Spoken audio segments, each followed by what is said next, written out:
आज का ये जो टॉपिक है ये है पर्वत और पठार।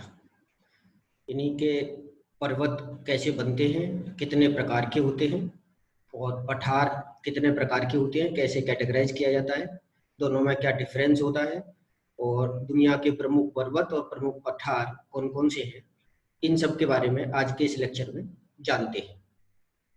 तो थोड़ा सा पहले मैं आपको रिकैप करा दूं पिछले वाले जो लेक्चर के हिसाब से, कि इसमें देखा था हमने कि जो पृथ्वी पर जितनी भी संरचनाएं होती हैं, जैसे पहाड़ है, पठार है, मैदान है, महासागर हैं, इन सारी संरचनाओं को हम स्थलाकृति या लैंड फॉर्म्स कहते हैं। सिंपल लैंग्वेज में टोपोग्राफी भी कहते हैं। और ये जो आकृति होती है दो तरह की होती हैं। एक तो हम बोलते हैं प्रथम श्रेणी की यानी फर्स्ट कैटेगरी की, और दूसरी होती है द्वितीय श्रेणी की, सेकंड कैटेगरी की। तो जो प्रथम श्रेणी की आकृतियां होती हैं, स्थलाकृतियां होती हैं, उनमें महाद्वीप और महासागर होते हैं, जिनके बारे में इससे पहले वाले वीडियो में डिटेल में हम चर्चा कर चुके हैं और डिटेल में आप समझ चुके हैं। अब इस वाले वीडियो में हम ये जो द्वितीय श्रेणी की संरचनाएं हैं, पर्वत पठार, इनके बारे में जानेंगे। और पर्वत पठार के बाद फिर जो अगला टॉपिक होगा वो हमारा मैदान, नदियां और झीलों के बारे में होगा। तो इसमें आपने ये समझा था पहले वाले वीडियो में, थोड़ा सा रिकैप करा रहा हूं मैं आपको, कि इन सब संरचनाओं के लिए जिम्मेदार जो बल होते हैं वो दो प्रकार के होते हैं, अंतर्जात बल और बहिर्जात बल, यानी कि एंडोजेनेटिक फोर्सेस और एक्सोजेनेटिक फोर्सेस। और इसमें एंडोजेनेटिक फोर्सेस के बारे में हमने इससे पहले पढ़ लिया था, पहले जान लिया था, ज्वालामुखी बल जो था। दूसरा बल पटल विरूपणी बल यानी डायस्ट्रोफिक फोर्स जो होते हैं, उनमें भी हमने एक क्रिया जो होती है उत्थान और अवतलन की क्रियाएं, यानी अपलिफ्ट और सबडक्शन, जिनके द्वारा महाद्वीप और महासागरों का निर्माण होता है, उसके बारे में हम जान चुके हैं। अब इस वीडियो में हम जानते हैं कि जो पर्वत निर्माणकारी बल हैं यानी फोल्डिंग और फॉल्टिंग, इनके बारे में जानेंगे और यहीं से फिर हम इसकी शुरुआत करेंगे। लेकिन एक चीज और हम यहाँ पे थोड़ा सा जान लेते हैं कि इन सब जो क्रियाएं हैं इनके लिए जो हमारे भूगर्भवेत्ता हैं, उन लोगों ने पूरे पृथ्वी के विकास के काल को किस तरीके से मतलब डिवाइड किया है, और इनसे संबंधित कुछ शब्दावली। तो पहले इन दो चीजों को जान लें, तब हम पर्वत और पठारों के बारे में जानेंगे। यानी कि एक तो पर्वत निर्माणकारी जो बल हैं उनके साथ होने वाली कुछ प्रमुख क्रियाएं, और दूसरा पृथ्वी का जो जियोलॉजिकल टाइम स्केल है, यानी कि भौगोलिक समय सारणी है, जिसमें भूगोलवेत्ता पृथ्वी के विकास से लेकर के अब तक के टाइम को बांटते हैं। तो थोड़ा सा इन दोनों के बारे में जान करके तब आगे बढ़ेंगे। तो कुछ शब्दावली में, एक तो जैसे आइसोस्टेसी यानी समस्थैतिकी। ऐसे समझ के देखें इसको कि धरातल पर विशाल पर्वत और पठार हैं, ये धरातल से काफी ऊंचाई तक है। जैसे एवरेस्ट को ही देखें हम तो 8,848 मीटर, यानी कि लगभग 8.85 किलोमीटर ऊंची है। इस तरह से रॉकी है, एंडीज है, आल्पस है, यूराल पर्वतमाला है, अरावली है, दुनिया में बहुत सारी पर्वतमालाएं हैं। ये जमीन से काफी ऊपर उठी हुई है। तो गुरुत्वाकर्षण बल के कारण ये नीचे दब क्यों नहीं जाती है, ये धरातल में धंस क्यों नहीं जाती है, कैसे संतुलित हो रखी है। यानी एक तरफ धरातल पर गहरे सागर है, दूसरी तरफ धरातल पर विशाल पर्वत है, इनके बीच में संतुलन कैसे बनता है।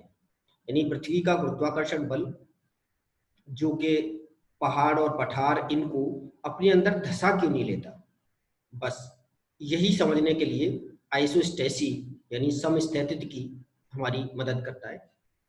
तो जो भूगोलवेत्ता हैं उन्होंने ये पता किया है कि धरातल पर जो ऊपरी क्रस्ट है, ऊपरी जो भूपर्पटी है, उसका घनत्व महासागरीय क्षेत्रों में ज्यादा है और पर्वतीय और पठारी क्षेत्रों में कम है। जैसे राइट हैंड की तरफ आप देखोगे, मैं थोड़ा सा पॉइंटर की सहायता से समझाने की कोशिश करता हूँ कि ये सागर है, यहाँ पर आप देखोगे कि ये घनत्व कम है, और यहाँ ये पहाड़ है, यहाँ पर क्रस्ट का घनत्व कम है। सॉरी, मैं पहले बता गया गलत, कि जो सागर है उसके नीचे और ये पहाड़ के नीचे, दोनों के नीचे लगभग समान है, जबकि ये इसकी लेंथ ज्यादा है और ये मोटाई कम है। तो कहने का मतलब हुआ संक्षेप में कि धरातल पर जहां सागर और महासागर हैं वहां चट्टानों का घनत्व ज्यादा है, और जहां पर्वत और पठार हैं वहां चट्टानों का घनत्व कम है। इस प्रकार से एक दोनों जगहों पर एक संतुलन की स्थिति धरातल पर पैदा होती है। इस संतुलन की स्थिति को ही हम आइसोस्टेसी या समस्थैतिकी कहते हैं। इसके बाद फिर अगला शब्द है फोल्डिंग, यानी कि धरातल की जब दो प्लेट आपस में विपरीत दिशा से टकराती हैं, उनके टकराने से कई घटनाएं होती हैं, जिनमें से यदि उनके किनारे ऊपर की तरफ या नीचे की तरफ मुड़ जाते हैं तो एक फोल्ड बनाते हैं, वलन बनाते हैं। उसी क्रिया को फोल्डिंग या वलन कहते हैं। तो ये प्लेट्स के टकराने से होता है। इसी तरह से भ्रंशन है कि जब किसी कारण से, यानी कि यही पर्वत निर्माणकारी बल होते हैं, इन्हीं कारणों से जब धरातल का कोई हिस्सा, कोई एक भाग नीचे धंस जाता है या फिर ऊपर उठ जाता है तो वो क्रिया फॉल्ट कहलाती है, भ्रंशन कहलाती है। इस भ्रंशन की क्रिया से जो हिस्सा नीचे दब जाता है वो रिफ्ट वैली कहलाता है, भ्रंश घाटी कहलाता है, जैसे नर्मदा भ्रंश घाटी है भारत में। और जो हिस्सा ऊपर उठ जाता है वो हॉर्स्ट कहलाता है, और इससे फिर माउंटेन्स या प्लेट्यू यानी पठार और पर्वत बनते हैं। तो भ्रंशन के कारण यानी फॉल्ट के कारण ये 3 या 4 घटनाएं होती हैं। एक तो रिफ्ट वैली बनती है, हॉर्स्ट बनता है, एक रैंप वैली बनती है। रैंप वैली जब कोई नीचे धंसा हुआ भाग और उसके दोनों किनारे पर ऊपर उठ जाए, कोई भाग यानी कि दोनों किनारे ऊपर उठ जाए और बीच का भाग नीचे दब जाए, तो जो वैली बनती है, घाटी बनती है, वो रैंप वैली कहलाती है। जैसे जो हमारी ब्रह्मपुत्र नदी है, ब्रह्मपुत्र नदी की घाटी रैंप वैली है। ध्यान रख रहा है, नर्मदा नदी की घाटी रिफ्ट वैली है और ब्रह्मपुत्र नदी की घाटी रैंप वैली है। फिर इसी में घटना रिजेस की होती है, कटक होती है। इसमें जो ऊपर उठा हुआ भाग है, जो हॉर्स्ट था, उसमें एक तरफ तो स्टीपनेस होती है, यानी कि तीव्र ढलान होता है, और दूसरी तरफ ढलान कम होता है। यानी एक तरफ ज्यादा ढलान और एक तरफ कम ढलान, ऐसी ऊपर उठी हुई संरचना कटक कहलाती है, रिजेस कहलाती है। माउंटेन्स बनते हैं, इससे पठार भी बनते हैं। फिर इसी तरह से जब फोल्ड जो है वो बलय की आकार में, यानी कि वेव्स की आकार में कहो, यानी कि कई 4-5 फोल्ड एक साथ हों, दसियों फोल्ड एक साथ हों, यानी कि एक लहरदार स्ट्रक्चर बने प्लेट्स के टकराने से, तो उस लहरदार संरचना को यानी वेवी स्ट्रक्चर को समवलन या वार्पिंग कहते हैं। और एक आखिरी इसमें जो शब्द है संधि या जॉइंट है, जब चट्टानें एक दूसरे के साथ जुड़ती हैं, टूटने के बाद में जब जुड़ती हैं, तो उन जुड़े हुए स्थानों पर विशेष क्रियाएं होती हैं, और उन क्रियाओं के साथ वो जुड़ा हुआ स्थान जॉइंट या संधि कहलाता है। तो ये कुछ भूगर्भिक घटनाएं हैं। इन घटनाओं का कारण ये पर्वत निर्माणकारी बल हैं, और इनका परिणाम जो निकलता है इन घटनाओं का, वो पर्वत और पठारों के रूप में निकलता है। तो एक तो हमने पर्वत निर्माणकारी बलों के अंतर्गत इन घटनाओं को देखा, समझा। अभी आगे इनके बारे में और समझेंगे। बस अभी एक जियोलॉजिकल टाइम स्केल के बारे में और समझते हैं, इसके बाद सीधे पर्वत और पठारों पे आते हैं। तो जियोलॉजिकल टाइम स्केल में ये जो सामने आप टेबल देख रहे हैं, ये नीचे से ऊपर की तरफ, यानी कि पहले का समय नीचे दिखाया गया है जब पृथ्वी का निर्माण हुआ, और बाद का समय ऊपर की तरफ है टेबल में। और एकदम राइट हैंड की तरफ, जो जैसे मैं पॉइंटर से दिखाऊंगा आपको, ये है M/A, मिलियन ईयर्स एगो, यानी कि मिलियन, 1 मिलियन बराबर होता है 10 लाख के, 10 लाख वर्ष पहले ये जो फिगर है। तो सबसे नीचे जैसे हम पृथ्वी के बारे में जानते हैं, लगभग हम बोलते हैं कि पृथ्वी 4.5 अरब वर्ष पुरानी है। तो यहाँ पे ये 4700 मिलियन, वही 4.5 अरब है, या तो इसे 4700 मिलियन कहें या 4.7 अरब वर्ष कहें, तो हम ऐसे बोलते हैं कि 4.7 अरब वर्ष पहले पृथ्वी का निर्माण हुआ। और पृथ्वी पर जो पहला जीव बना वो माना जाता है 3.8 बिलियन ईयर्स एगो, यानी 3.8 अरब साल पहले या 3800 मिलियन ईयर्स एगो पहला जीव बना पृथ्वी पर। तो यहाँ से अपीयरेंस ऑफ लाइफ ये आ रही है बात। आर्कियन पीरियड हम बोल रहे हैं इसको। आर्कियन पीरियड में ये लाइफ ओरिजिन हो रही है, और अभी तक का जो हमारे पास रिकॉर्ड है, डाटा है, हमारी जो रिसर्च है वो ये बताती है कि इतने साल पहले जीवन की शुरुआत हुई है। और फिर इसके बाद यहाँ पर ये ऑक्सीजन का निर्माण बहुत ज़्यादा मात्रा में हुआ है। पहले का वातावरण ऑक्सीजन वाला नहीं था। तो यहाँ तक का ये पूरी पट्टी जो है इसको हम प्री कैम्ब्रियन बोलते हैं। कैम्ब्रियन बस ये यू ईयर अब जहाँ पे आएगा ये, तो कैम्ब्रियन से पहले का समय प्री कैम्ब्रियन। तो प्री कैम्ब्रियन पीरियड हमारा ये 542 मिलियन ईयर्स तक चला है, 542 मिलियन ईयर्स तक। इसको हम ऐसे कह सकते हैं कि ज्यादातर समय पृथ्वी का जो है वो प्री कैम्ब्रियन है। और यहाँ पे जो शब्द आ रहा है प्रोटेरोजोइक, प्रोटेरोजोइक का मतलब है कि अर्ली लाइफ बन चुकी थी यहाँ पर। तो ये अर्ली लाइफ का पीरियड है। ये बहुत छोटी लाइफ थी, सूक्ष्म जीव थे यहाँ पे, जिनमें वायरस, बैक्टीरिया, प्रोटोजोअन्स इस तरह के जीव यहाँ पे बन चुके थे। तो वो वाला पीरियड है ये। तो इसको ओवरऑल करके प्री कैम्ब्रियन कहते हैं। और प्री कैम्ब्रियन के बाद का जो पीरियड है उसको हम फेनरोजोइक कहते हैं। तो इधर आप देखेंगे इसमें टेबल के हिसाब से कि यहाँ तक ये प्री कैम्ब्रियन था। अब ये पूरा टाइम, इसको पूरे को हम फेनेरोजोइक कहते हैं। फेनेरोजोइक शब्द का मैं आपको अर्थ बता दूं। फेनेरो शब्द प्लांट्स के लिए आ रहा है और जोइक शब्द एनिमल्स के लिए आ रहा है, यानी कि अब इस पूरे ड्यूरेशन में प्लांट्स और एनिमल्स का विकास हुआ है। इस फेनेरोजोइक को हम 3 एरा में बांटते हैं। 3 एरा है। सबसे पहला है इसमें पेलियोजोइक, ये वाला जो पॉइंटर से ये पेलियोजोइक है। इसके बाद मीसोजोइक है और फिर ये सीनोजोइक है। इसमें हम थोड़ा सा मोटे तौर पर देख लेते हैं कि पेलियोजोइक वो टाइम पीरियड है जिसमें इन्वर्टिब्रेट्स जो जीव थे, यानी कि अकशेरुकी जो बोले जाते हैं, जिनमें कशेरुका नहीं होती है, इन्वर्टिब्रेट्स, वो इसमें ज्यादा बने हैं, उनका टाइम बोला जाता है ये। फिर मीसोजोइक को डायनासोर और रेप्टाइल्स का टाइम बोला जाता है। रेप्टाइल्स में ही आते हैं डायनासोर, यानी कि रेंगने वाले। और इसके बाद फिर ये सीनोजोइक जो है वो मैमल्स का टाइम पीरियड है, यानी कि स्तनधारी जीव जो है वो इस समय में विकसित हुए हैं। फिर हमने इसको पेलियोजोइक को पीरियड्स में बांटा है। तो ये जो पीरियड्स हैं खासतौर से 6 हैं: Cambrian, Ordovician, Silurian, Devonian, Carboniferous और पर्मियन। आपको इसी तरह से ये नीचे से याद रखने होंगे कि सबसे पहला पीरियड इसमें कैम्ब्रियन है, ऑर्डोविशियन है, ऑर्डोविशियन के बाद सिल्यूरियन, डिवोनियन, कार्बोनिफेरस और पर्मियन। ये टाइम का बस थोड़ा सा एक अंदाज लेना रहता है। जैसे जब हम कोई घटनाएं बोलेंगे, जैसे अभी जब हम जो महाद्वीप और महासागरों के बारे में पढ़ रहे थे और वैगनर का सिद्धांत पढ़ रहे थे, तो पेंजिया वगैरह में टाइम पीरियड आ रहा था, 2 शब्द आ रहे थे, पेलियोजोइक भी शब्द आ रहा था और कार्बोनिफेरस भी आ रहा था। तो पेलियोजोइक बोल रहे हैं तो पूरे मतलब एक पूरे होल ग्रुप के नाम पर बोल रहे हैं, लेकिन कार्बोनिफेरस बोल रहे हैं तो मोर एक्यूरेट, मोर प्रेसाइज होकर के बोल रहे हैं हम। तो जैसे हम उसमें बोल रहे थे कि पेंजिया का जो विघटन है वो लगभग 25 से 22.5 करोड़ साल पहले शुरू हुआ। तो ये पीरियड आप इसमें यहाँ पर टेबल के हिसाब से देखोगे तो ये कार्बोनिफेरस करके आता है। तो कार्बोनिफेरस के पीरियड में, इसके बाद में यहाँ पर शुरुआत हुई थी वो पेंजिया के विघटन की। और आप आकर के आगे इसमें ट्रायसिक में देख भी रहे हैं कि ट्रायसिक पीरियड में पेंजिया का नाम इसमें टेबल में दे रखा है। तो मीसोजोइक को फिर हमने 3 मतलब पीरियड में बांटा।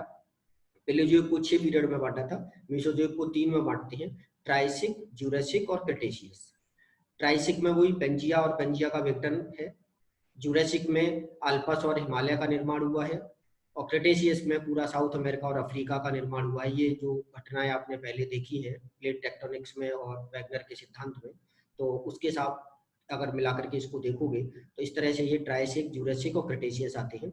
और ये मैंने जैसे बताया कि इस समय पर पृथ्वी पर डायनासोर बड़ी मात्रा में, बड़ी संख्या में पैदा हुए थे, और इसको इसीलिए हम रेप्टाइल्स या डायनासोर एज भी कहते हैं पूरे को। और फिर मीसोजोइक के बाद में आता है सीनोजोइक। सीनोजोइक को हम तीन पीरियड में बांटते हैं, पेलियोजोइक, पेलियोसीन, नियोजीन, सीन भी बोलते हैं इसको, ध्यान रखना ये अलग अलग लैंग्वेज के शब्द होते हैं। और फिर इसके बाद में आधुनिक आ जाता है, प्लीस्टोसीन और होलोसीन। तो इस तरह से पीरियड बांटने के ये अलग अलग तरीके हैं, आप इसमें कंफ्यूज ना हो। आप इसके अलावा कोई दूसरी टेबल देखोगे जियोलॉजिकल टाइम स्केल की, तो उसमें अलग तरीके से बांटा जा सकता है, लेकिन मोटे तौर पर ये जो नाम है ये यही मिलेंगे आपको। इनमें ईयर्स में थोड़ा सा डिफरेंस मिल सकता है आपको, और इनके नामों में थोड़ा सा डिफरेंस मिल सकता है, लेकिन मोटे तौर पर जो याद करने होंगे आपको, ये नाम याद करने होंगे। तो फिर सीनोजोइक को बाद में जैसे पीरियड में बांटा, पीरियड के बाद में फिर और छोटा करने के लिए और मोर प्रेसाइज बनाने के लिए इसको ईपो में बांटा है, यानी कि सब डिवीजन किए हैं इनके, और ये सब डिवीजन 7 हैं। तो नीचे की तरफ से यानी पहले से लेके अब तक चलते हैं, तो Palaeocene, Eocene, Oligocene, Miocene, Pliocene, Pleistocene और होलोसीन, टेबल में नाम लिखे हैं। तो एक एक करके आपको ये क्रम से याद करने होंगे। और यहाँ पर ये ध्यान देना है कि होलोसीन जो है ये यहाँ मनुष्य विकसित हुआ है, आधुनिक मानव का जो विकास है वो होलोसीन है। तो होलोसीन मानव का युग है यहाँ पे, यानी कि वर्तमान मानव को हम जो होमो सेपियंस सेपियंस है इसको होलोसीन में विकसित हुआ मानते हैं, लगभग 10,000 साल पहले। ये 0.01 मिलियन ईयर्स एगो है। अगर इसको 0.01 को आप वैसे गुणा करके 10 लाख के साथ देखेंगे तो वो 10,000 करके आएगा। तो 10,000 वर्ष पहले आधुनिक मानव का विकास मानते हैं, जो वर्तमान मानव है इसका विकास हम होलोसीन में मान के चलते हैं। तो इसका एक मोटा आइडिया आपको लेना है और इन पीरियड्स को थोड़ा सा याद करना है, रटना है आपको। टाइम पीरियड बेशक बहुत ज़्यादा याद नहीं हो, लेकिन ये अगर इनके साथ थोड़ा सा कोऑर्डिनेट करके चलेंगे और कई बार में इनको हम याद करने की कोशिश करेंगे थोड़ा थोड़ा टाइम दे करके, तो फिर घटनाओं के साथ मिलाने में हमें सुविधा होगी। जब भी कोई जियोलॉजिकल हम एक्टिविटी देखेंगे और उसके साथ में टाइम स्केल की बात आएगी तो हमें समझने में आसानी रहेगी। अब इसके बाद हम अपने जो मूल टॉपिक हैं उन पर आते हैं, पर्वत और पठार पर। तो पर्वत और पठार, सबसे पहले आप जानें कि ये दोनों ही धरातल पर सामान्य से ऊपर उठी हुई संरचनाएं हैं। यानी अगर हम इनकी डेफिनेशन देना चाहें तो पर्वत और पठार क्या है? धरातल पर सामान्य से अधिक ऊंची संरचनाएं या तो पर्वत कहलाती हैं या पठार कहलाती हैं। अब अंतर दोनों में, जो मुख्य अंतर है वो चोटी का है। पर्वत के ऊपर चोटी होती है, कैप होती है, शिखर होता है, और पठार ऊपर से समतल होता है, उस पर चोटी नहीं होती, प्लेन होता है वो। तो इस तरह से मेन डिफरेंस जो है वो चोटी का है। हालांकि दूसरा डिफरेंस फिर औसत ऊंचाई का है। पर्वत हम औसतन 1000 मीटर से अधिक ऊंचे जो संरचनाएं हैं उनको बोल के चलते हैं, और पठार 200 मीटर से 1000 मीटर तक लेके चलते हैं। लेकिन ये कोई खास अंतर नहीं है, ध्यान रखना है कि ये सिर्फ अलग अलग जगह के लिए तुलनात्मक बस बातें हैं। तो मुख्य अंतर हम कहें, परिभाषा और अंतर दोनों का मिला करके, तो धरातल पर सामान्य से अधिक ऊंची संरचनाएं या तो पर्वत कहलाती हैं या पठार कहलाती हैं, और जिन संरचनाओं के ऊपरी भाग में शीर्ष पर एक चोटी होती है, कैप होती है, शिखर होता है नुकीला, उसको पर्वत कहते हैं, और जिनका ऊपरी भाग समतल या ढलान वाला होता है, चोटी नहीं होती, उनको हम पठार कहते हैं। अब पहले नंबर पर हम यहाँ पे पर्वतों को हम मोटे तौर पर 5 प्रकारों में बांटते हैं। उनके निर्माण क्या है, यानी निर्माण जो हुआ है उनका, उस आधार पर 5 भागों में बांटते हैं। तो पहला भाग है यहाँ पर बलित पर्वत या फोल्डेड माउंटेन। तो जब अभी शुरू में मैं पर्वत निर्माणकारी बलों में बता रहा था फोल्डिंग, ये वही है। इधर आप देखेंगे कि 2 प्लेट हैं, ये आपस में टकरा रही हैं, और इनके टकराने से ऊपर जो फोल्ड आ रहा है, एक वलन आ रहा है, उससे पर्वत का निर्माण हो रहा है। इधर दूसरी तरफ राइट हैंड की तरफ भी देखोगे कि ये फोल्ड आ गए हैं, कई फोल्ड आ गए हैं। तो ये जो ऊपर उठ गई है, ऊपर जो संरचना उठ गई है, इसी से पर्वत बनते हैं, और क्योंकि ये फोल्डिंग से बने हैं इसलिए इन पर्वतों को फोल्डेड माउंटेन या वलित पर्वत या मोड़दार पर्वत बोलते हैं। और दुनिया में अधिकांश पर्वत इसी क्रिया से बने हैं। ये रॉकी, आल्पस और हिमालय तो मैंने यहाँ पे उदाहरण के तौर पर नाम दे रखे हैं, लेकिन अधिकांश पर्वतमालाएं दुनिया की वो इसी घटना के कारण बनी है, इसी निर्माणकारी क्रिया से बनी है। रॉकी उत्तरी अमेरिका में है और आल्पस जो है यूरोप में है, हिमालय भारत में है। और हिमालय को यंगेस्ट माउंटेन बोला जाता है, अमंग द यंगेस्ट माउंटेन बोला जाता है, यानी कि नवीनतम पर्वतों में से एक है। और हिमालय के निर्माण की क्रिया अभी भी चल रही है, जारी है। और ये बलय जो ऊपर की तरफ उठ रहे हैं, ये क्रिया भी जारी है, यानी कि दोनों प्लेट्स की टक्कर अभी जारी है। इसलिए हिमालय अभी भी नए बने पर्वतों में समझा जाता है और जो कि अभी निर्माण की प्रक्रिया से गुजर रहा है। तो इस तरह से 5 जो प्रकार के हमने पर्वत बांटे, उनमें से पहला पर्वत बलित पर्वत। अब दूसरा भ्रंश पर्वत। अभी शुरू में ही मैंने बताया था कि जब किसी तरह से प्लेट्स के टकराने से या अन्य किसी पर्वत निर्माणकारी बलों से धरातल का कोई हिस्सा या तो नीचे दब जाता है, तो बाकी इसके अगल बगल के हिस्से ऊपर उठ जाते हैं, या फिर स्वयं बीच का हिस्सा ऊपर उठ जाता है और अगल बगल के हिस्से वहीं बने रहते हैं। तो ये कई सारी संभावनाएं हैं। देखो, इन संभावनाओं को यहाँ पर दिखाने की कोशिश की गई है। मैं थोड़ा सा पॉइंटर से दिखाने की कोशिश करता हूँ कि पहले तो देखें ये कि ये धरातल है पूरा, इस धरातल पर इधर से कोई बल लग रहा है और इधर से कोई बल लग रहा है। ये वही पर्वत निर्माणकारी बल है, अंतर्जात बल है। तो ये कंप्रेस करते हैं, तो यहाँ पर एक टूटन आ जाती है, चटकन आ जाती है, दरार पड़ जाती है, जिसको हम फॉल्ट लाइन कहते हैं। और इस फॉल्ट लाइन से ये वाला जो हिस्सा है पूरा या तो ऊपर उठ जाता है दबाव के कारण, कंप्रेशन के कारण ऊपर उठ जाता है, तब इसे हॉर्स्ट कहते हैं। और इससे जो पर्वत बनते हैं वो भ्रंश पर्वत या भ्रंशोत्थ पर्वत कहलाते हैं, ब्लॉक माउंटेन कहलाते हैं। अंग्रेजी में ब्लॉक भी कहते हैं, ब्लॉक माउंटेन कहलाते हैं। एक तो तरीका ये होता है इसका कि ये हिस्सा कंप्रेशन के कारण ऊपर उठ गया, या फिर ये हिस्सा नीचे दब गया और इसके साइड बाय साइड वाले हिस्से ऊपर उठ गए। तो ये वाले जो ऊपर वाले हिस्से हैं, इनसे भी माउंटेन बनते हैं, ब्लॉक माउंटेन वो भी कहलाते हैं। तो दोनों तरीके से ब्लॉक माउंटेन बनते हैं, या तो किसी हिस्से के ऊपर उठ जाने से, या फिर एक हिस्से के ऊपर उठने से बाकी हिस्से जो ऊपर, एक हिस्से के नीचे दबने से बाकी हिस्से जो ऊपर उठ जाएंगे, उनसे भी ये बनती है। तो कई सारे तरीके हैं, इनसे जो बनने वाले पर्वत हैं वो ब्लॉक माउंटेन या भ्रंश पर्वत कहलाते हैं। और जैसा मैं शुरू में बता चुका कि नीचे दबे हुए जो भाग हैं उनसे रिफ्ट वैली और रैंप वैली बनती हैं, जो कि नीचे दबे हुए स्थान हैं। तो इन भ्रंश पर्वतों में उत्तरी अमेरिका में सियरा नेवादा दुनिया का सबसे बड़ा भ्रंश पर्वत है। इसके अलावा फिर जर्मनी में ब्लैक फॉरेस्ट है। ध्यान रखना है, नाम उनका ब्लैक फॉरेस्ट है लेकिन है वो ब्लॉक माउंटेन। तो जर्मनी में ब्लैक फॉरेस्ट और उत्तरी अमेरिका में सियरा नेवादा, इस तरह के ब्लॉक माउंटेन है। और ध्यान रखना है कि सियरा नेवादा सबसे बड़ा ब्लॉक माउंटेन है। तो इस तरह से दूसरा ये टाइप जो हुआ वो भ्रंश पर्वत का हुआ। इसके बाद फिर तीसरे टाइप के आते हैं डोम माउंटेन या गुंबद पर्वत। ये बस आकार है इनका कि किसी तरह से, इधर लेफ्ट हैंड की तरफ देखेंगे कि ये जैसे पॉइंटर से दिखाएं कि ये धरातल में अंदर से कोई बल इस तरह से क्रिएट हुआ और धरातल का ऊपरी हिस्सा एक डोम शेप में ऊपर उठ गया, गुंबद के आकार में ऊपर उठ गया। तो ये जो इधर बेहतरीन गुंबद दिखाई दे रहा है आपको, तो इस तरह से जो पर्वत बनते हैं वो डोम माउंटेन या डोम पर्वत कहलाते हैं। और इनमें ज्यादा इस तरह के पर्वत दुनिया में नहीं दिखते हैं। उत्तरी अमेरिका में Henry mountain, black hills mountain और बिग बर्न्स माउंटेन डोम माउंटेन की कैटेगरी में आते हैं। तो इस तरह से ये डोम माउंटेन हुए।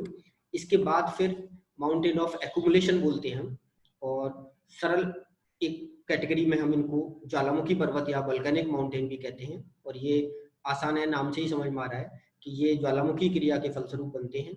और ज्वालामुखी के समय जो लावा निकलता है वो एक शंकु या कोन के आकार में जमा होकर के ठंडा हो जाता है, और उससे जो पर्वत बनते हैं वो ज्वालामुखी पर्वत या वोल्केनिक माउंटेन या माउंटेन ऑफ एक्यूमुलेशन। एक्यूमुलेशन ये अंग्रेजी का शब्द है कि कोई चीज इकट्ठी हुई है, तो वो इकट्ठी क्या हुई है, लावा इकट्ठा हुआ है या तो, या फिर इसमें कुछ उदाहरण उस तरह के भी आते हैं कि हजारों वर्ष में तेज आंधी और उनके कारण जो डस्ट, धूल और बालू वगैरह जमा होती है तो उनके जो ढेर बन जाते हैं, तो उनसे भी इस तरह के पर्वत बनते हैं। तो किसी भी तरह की एक्यूमुलेशन यानी कि इकट्ठे होने की घटना से जो पर्वत बने हैं वो माउंटेन ऑफ एक्यूमुलेशन या फिर ज्वालामुखी पर्वत, और इनमें सबसे प्रमुख ज्वालामुखी पर्वत ही हैं। इनमें देखेंगे आपके अफ्रीका में तंजानिया में किलिमंजारो है, इक्वेडोर में दक्षिणी अमेरिका में कोटोपैक्सी है, उधर चिली और अर्जेंटीना की तरफ एंकाकागुआ है, माउंट एटना है इटली में, वेसुवियस है इटली में ही, फ्यूजियामा है जापान में। तो ये सारे पर्वत इस कैटेगरी के अंतर्गत आते हैं, ज्वालामुखी पर्वतों के अंतर्गत आते हैं। इसके बाद आखिरी पांचवा जो कैटेगरी है माउंटेन्स की, वो कहलाते हैं जटिल पर्वत या कॉम्प्लेक्स माउंटेन्स।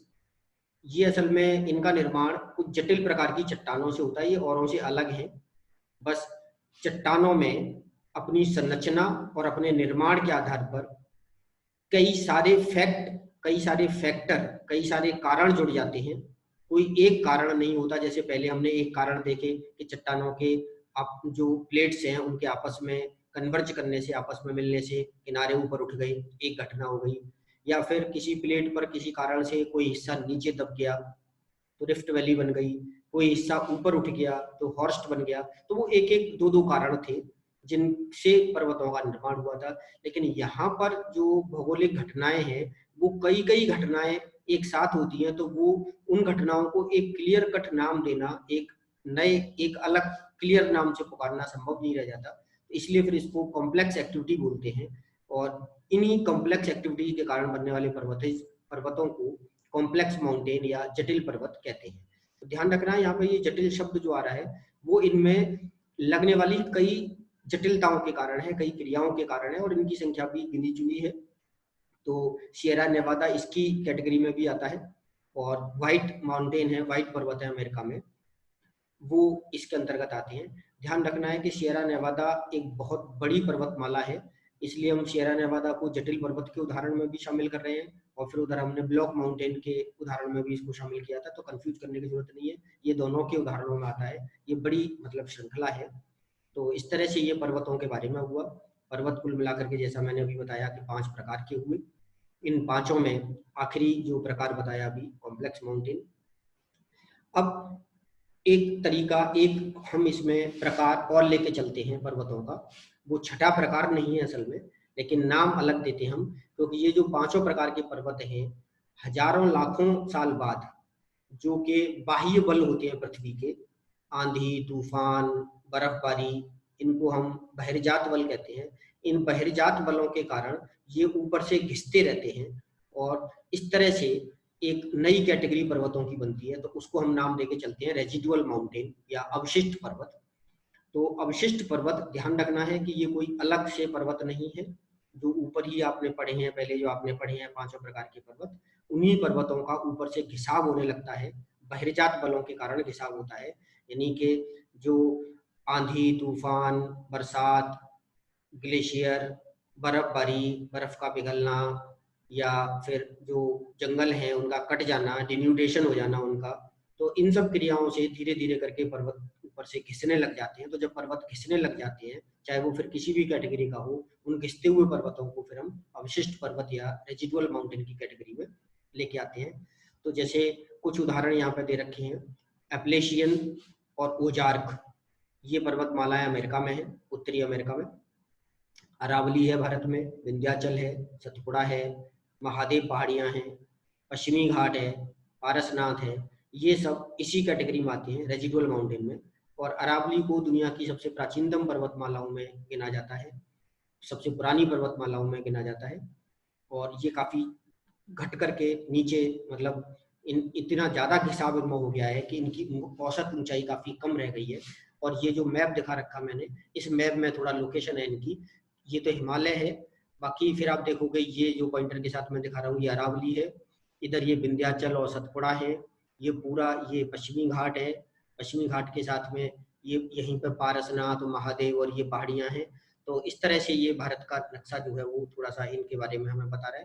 तो भारत में ये ज्यादातर जो पर्वत है हिमालय को छोड़ करके ये सब रेजिडुअल की कैटेगरी में आ रहे हैं, क्योंकि ये बहुत पुराने हैं और इतने साल में ये बहिर्जात बलों के कारण इनमें घिसाव पैदा हो गए हैं। तो ये सब पर्वतों के बारे में हुआ। अब इसके बाद हम पढ़ते हैं पठार। जैसा मैंने शुरू में बताया था कि पठार भी धरातल पर सामान्य से ऊपर उठी हुई संरचनाएं हैं।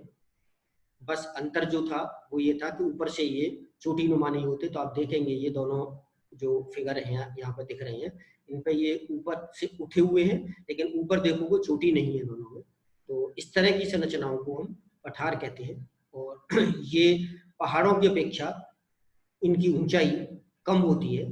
हालांकि किसी पहाड़ के मुकाबले कोई पठार ऊंचा हो सकता है, और इनका जो निर्माण होता है वो भी लगभग पर्वत निर्माणकारी क्रियाओं के द्वारा ही होता है। उन्हीं जैसी क्रियाओं के भूगर्भिक हलचलों के कारण बिल्कुल सेम तरीके से होता है। तो निर्माणकारी क्रिया के आधार पर इनको कैटेगराइज नहीं करते, इनको इनकी लोकेशन के आधार पर, इनकी उपस्थिति के आधार पर कि ये कहाँ उपस्थित हैं, इस आधार पर इनको कैटेगराइज किया गया है, वर्गीकृत किया गया है। तो मुख्य रूप से ये 3 प्रकार के हैं अपनी लोकेशन के आधार पर। एक तो हम इनको बोलते हैं अंतर महाद्वीपीय पठार, यानी इंटर कॉन्टिनेंटल प्लेट्यू। नाम से ही पता लग रहा है अंतर महाद्वीपीय, यानी महाद्वीपों के बीच बीच में स्थित हैं ये। जैसे दक्षिण भारत में आप देखोगे कि दक्कन का पठार हम जिसे बोलते हैं, या खाली दक्कन भी कहते हैं, तो वो अंतर महाद्वीपीय पठार है, बीच बीच में स्थित है। तो ये जो दोनों डायग्राम इधर मैंने दिखा रखे हैं राइट हैंड की तरफ, ये दक्षिण के ही दक्कन के प्लेटू के ही हमारा जो दक्कन का पठार है। तो यहाँ पर बताने का मतलब सिर्फ इतना है कि महाद्वीपों के बीच का मतलब है कि इसके चारों तरफ मैदान या पठार या उस तरह की संरचनाएं हैं, सागर और उस तरह की संरचनाओं से ये दूर है। तो एक कैटेगरी हुई अंतर महाद्वीपीय पठार। दूसरी कैटेगरी है अंतर पर्वतीय पठार। ये भी नाम से ही पता लग रहा है कि ये पर्वतों के बीच बीच में और पर्वतों के साथ ही बने हैं। तो इसका सबसे बढ़िया उदाहरण तिब्बत का पठार है, जिसे हम पामीर का पठार कहते हैं, जो हिमालय के बीच में है, तिब्बत जिस पर बसा हुआ है। ये दोनों ही, एक तो सैटेलाइट पिक्चर है, एक तरफ लेफ्ट हैंड की तरफ तिब्बत के पठार की, और दूसरी तरफ ये छोटे करके उसको फिगर को दिखाया गया है। तो इस तरह से ये पठार जो है वो पर्वतों के बीच बीच में है। और ये पामीर का जो पठार है, तिब्बत का जो पठार है, ये दुनिया का सबसे ऊंचा पठार है, इसलिए इसको दुनिया की छत भी कहते हैं, रूफ ऑफ द वर्ल्ड भी कहते हैं। और इसका, पामीर के पठार का भारत की जलवायु के निर्धारण में बड़ा महत्वपूर्ण रोल है। तो उस रोल को जब हम भारत की जलवायु पढ़ेंगे तब समझेंगे कि भारत में जो मानसून बनने की प्रक्रिया है, आधुनिक जो उसका मत है, मॉडर्न जो थ्योरी है मानसून को समझाने की, उसमें इस तिब्बत के पठार की बड़ी भूमिका है। तो इस तरह से ये इंटरमॉन्टेन प्लेट्यू या अंतर पर्वतीय पठार। और आखिरी फिर है पर्वत पदीय पठार, या पीडमोंट कहते हैं इसको हम, पीडमोंट प्लेट्यू। इसका एक सीधा सा मतलब है कि पर्वत पदीय, नाम से पता लग रहा है कि एक तरफ इसके पर्वत होगा, दूसरी तरफ महाद्वीप हो सकता है, महासागर हो सकता है। ध्यान रखना है, अंतर महाद्वीपी में दोनों तरफ महाद्वीप होगा, लेकिन इसमें एक तरफ महाद्वीप हो सकता है, लेकिन निश्चित है कि एक तरफ पर्वत होगा। पर्वत पदीय, पर्वत के पैरों में, यानी एक तरफ पर्वत। तो इस तरह ये पर्वत पदीय पठार, ये डायग्राम दिखाने की कोशिश की है। देखो इधर मैं पॉइंटर से कोशिश करूँ दिखाने की आपको कि ये कोई माउंटेन है, इसके साथ ये पठार है, और फिर ये कोस्टल प्लेन है, यानी कि तटवर्ती मैदान है। तो तटवर्ती मैदान के एक, मतलब एक तरफ पर्वत, तो पर्वत पदीय हो गया, और दूसरी तरफ तटवर्ती मैदान। तो इस तरह से बीच में ये पीडमोंट प्लेटू आता है। जैसे ये एग्जाम्पल दिखाया है अमेरिका का, यूएस का एग्जाम्पल है कि ये ब्लू रिज है, और इसके साथ में ये एप्लेशियन प्लेटू है। तो ये वाला जो है ये कोस्टल प्लेन, ये वाले तटवर्ती मैदान, ये प्लेटू, और इसके साथ में ये एप्लेशियन हाईलैंड है पूरी। एप्लेशियन जो हाईलैंड है अमेरिका में, यूनिक है ये कई कारणों से। एक आध क्वेश्चन इस पर आता भी है, क्योंकि ये एक तरफ तो प्लेटू है, लेकिन औसत ऊंचाई इसकी समुद्र तल से नीचे है। तो वो वाला बिंदु चलो फिर कभी जब यूएस के बारे में डिटेल पढ़ेंगे तब थोड़ा डिस्कस करेंगे। लेकिन यहाँ पर बस जो समझना है हमें पर्वत पदीय पठार में, कि एक तरफ इसके पर्वत होंगे, और दूसरी तरफ या तो मैदान हो सकता है, यानी कॉन्टिनेंट हो सकता है, कोई महाद्वीप हो सकता है, या फिर सागर हो सकता है। तो इस तरह के जो पठार हैं उनको पर्वत पदीय पठार। तो एक तो जैसे एप्लेशियन हो गया ये। दूसरा फिर जैसे भारत में अगर हम देखें तो मेघालय का जो पठार है, मेघालय का पठार एक तरफ हिमालय है उसके, और दूसरी तरफ फिर इधर मेघालय और इधर का जो पूरा क्षेत्र आ जाता है, मतलब महाद्वीपीय क्षेत्र आ जाता है। तो इस तरह से ये पर्वत पदीय पठार होते हैं। तो पठारों के बारे में जैसे मैंने बताया कि 3 तरह के हो गए ये, लेकिन ये निर्माण के आधार पर नहीं है, क्योंकि इनका निर्माण तो उसी तरह से होता है पर्वतों के तरह से ही पर्वतों की जो पर्वत निर्माणकारी क्रियाएं हैं उन्हीं से पर्वत बनते हैं और उन्हीं से पठार बनते हैं। लेकिन इनका जो वर्गीकरण हम करते हैं वो लोकेशन के आधार पर करते हैं, और लोकेशन के आधार पर हमने इनको 3 में बांटा था। एक था अंतर महाद्वीपीय पठार, दूसरा था अंतर पर्वतीय पठार, और तीसरा है ये पर्वत पदीय पठार। तो इस तरह से हम पठारों के बारे में पूरा कंप्लीट होता है ये, और इस पूरे टॉपिक में आपने पर्वत और पठार दोनों के बारे में जाना, और यहीं पर हम इसको अब स्टॉप करते हैं।